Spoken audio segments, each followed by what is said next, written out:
Je n'interromprai plus personne.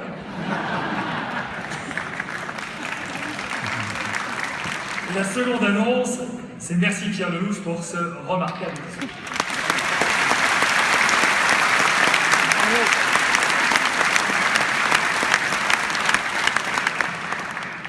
Mesdames et messieurs, la seconde conclusion, c'est la conclusion du représentant du cardinal 23. Il est vicaire général des chrétiens d'Orient. Je demande que vous accueilliez comme il se doit Monseigneur Pascal Gollnisch.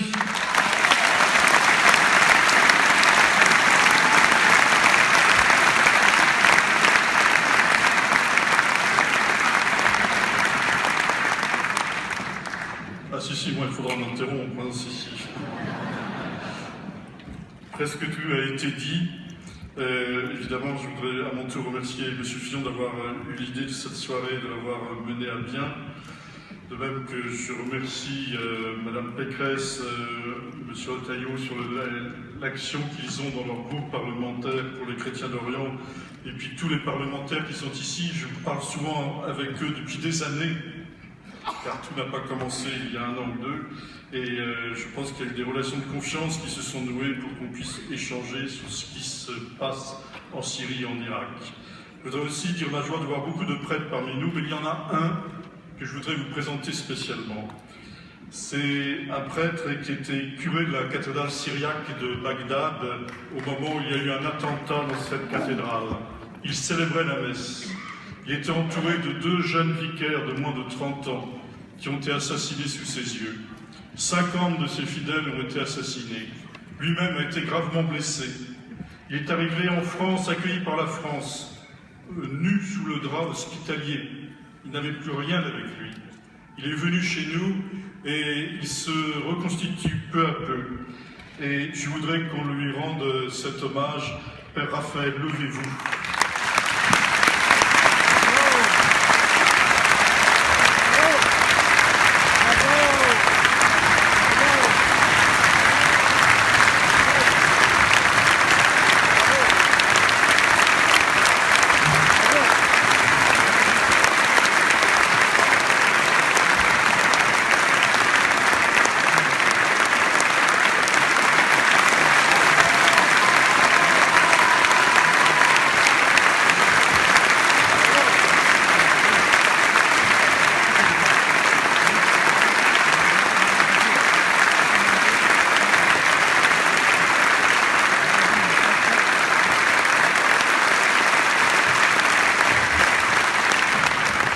Vous voyez, si j'ai souhaité que vous l'acclamiez comme il le mérite, c'est aussi parce que nous avons souvent parlé de son histoire.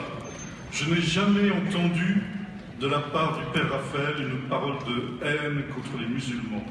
Jamais, pas une seule fois.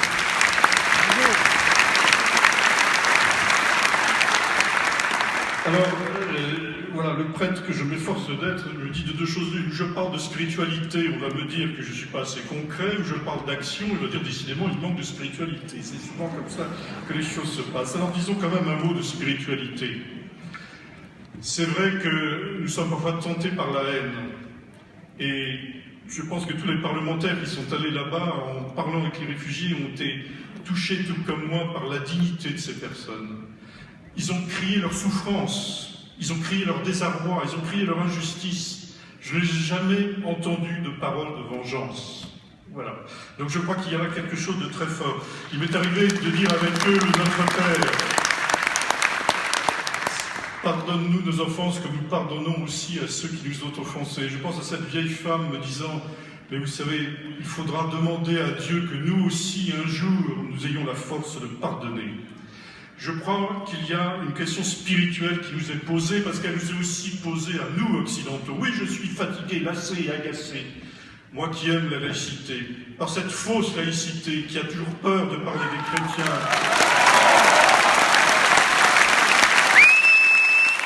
Ceux qui croient que ça va déranger...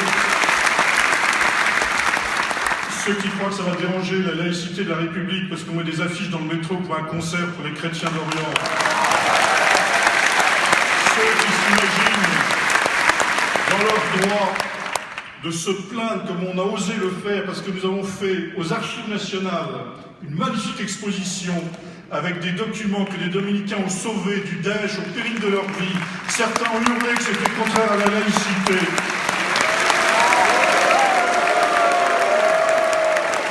Alors, chers amis, qui sommes-nous, nous? Quelle est notre spiritualité?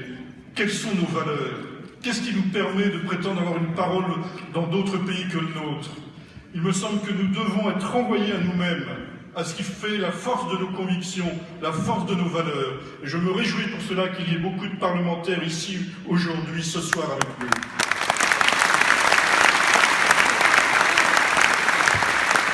La spiritualité, c'est aussi être capable de donner et de partager l'espérance.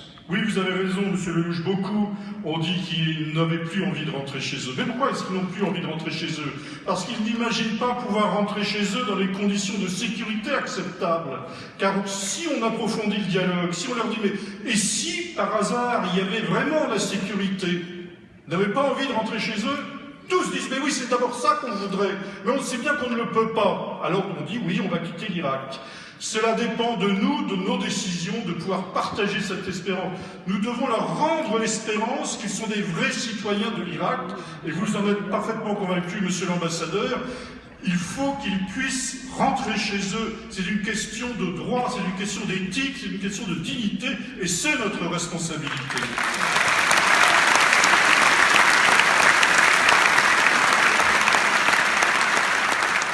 La spiritualité, c'est aussi être capable de dire la vérité, de dire là où ce n'est pas supportable. C'est vrai que le décapiteur en chef qui a décapité 21 Coptes, ce n'était pas simplement des ressortissants égyptiens, comme on l'a dit dans un communiqué de l'Élysée, c'était des chrétiens coptes.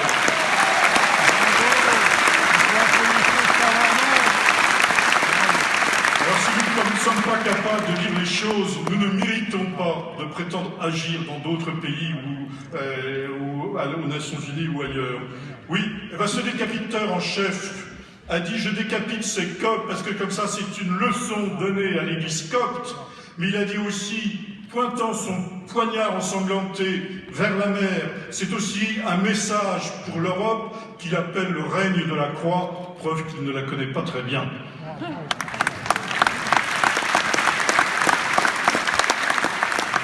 Nous devons être capables de paroles de vérité, de dire les choses telles qu'elles sont. Voilà pour la spiritualité, il y aurait beaucoup d'autres choses à dire. Pour l'action, nos amis chrétiens d'Orient, ils n'ont pas besoin de paroles.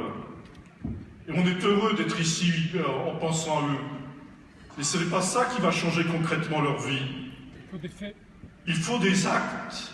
Il ne faut pas une énième réunion de diplomates. Il ne faut pas une énième réunion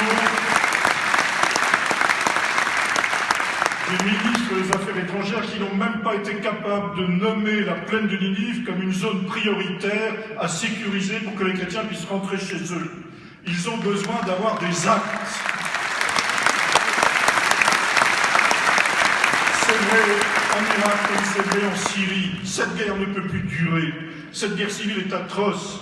Il y a des centaines de milliers d'enfants qui meurent parce qu'ils n'ont pas de soins. Il y a des millions de blessés, il y a des dizaines de millions de déplacés, de réfugiés qui menacent la stabilité des pays qui sont autour de la Syrie, comme cela a été dit.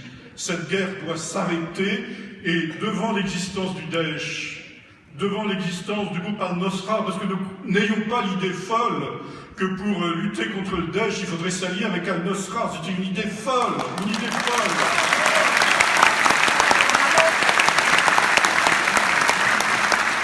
Il faut accepter de remettre à plat les positions diplomatiques qui ont été les nôtres. L'existence du Daesh a créé un fait nouveau. Une diplomatie doit s'adapter à des faits nouveaux. Elle doit regarder la nouvelle réalité qui se joue aujourd'hui en Syrie. Il faut mettre à plat l'ensemble du dossier sur la Syrie pour mettre fin à cette guerre sans délai. Cette guerre n'a que trop duré.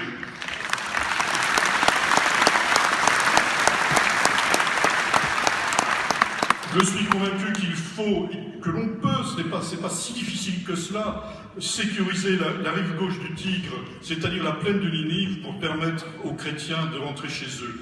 Mais il y a d'autres actions. Nous pouvons aussi Par exemple, nous avons parlé du Pakistan. C'est intolérable qu'Asia Bibi, condamné à mort pour blasphème, soit en train de mourir dans sa prison.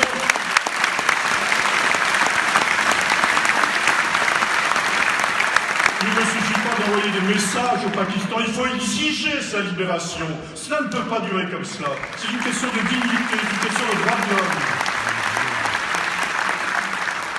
Chers amis, j'étais très heureux d'être ici ce soir. J'étais très heureux d'entendre tout ce que j'ai entendu. Mais à ces parlementaires que je félicite et que je remercie, nous devons aussi leur dire que nous comptons sur eux pour que des actions soient menées et qu'elle ait des résultats sur le terrain.